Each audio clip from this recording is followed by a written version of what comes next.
Are you hungry? Because today we are going to learn to cook halibut in papillote. This French cooking technique is a wonderful way to steam your fresh fish so it's nice and healthy. Today's recipe was inspired by some of the food that I found hanging around my garden still, like some nice fresh tomatoes and a little bit of basil and thyme. So let's get cooking. Welcome to the Haute Life. Okay, so I'm chopping up a lemon right now, but I've also marinated our fish with garlic paste, some basil, thyme, lemon, and white wine and butter. Now we chopped up some of our lovely tomatoes and shallots.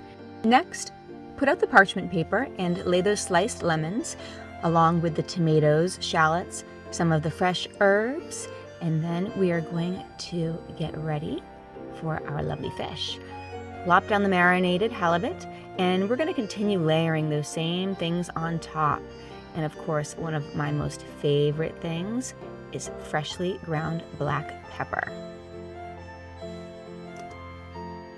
Once that fish is wrapped up nicely, you're going to grill it or cook it in your oven at 400 degrees for about 12 to 14 minutes, depending upon your liking. And now I made a lovely tomato reduction that I plated it on top of. Go to the Haute Life for the full recipe.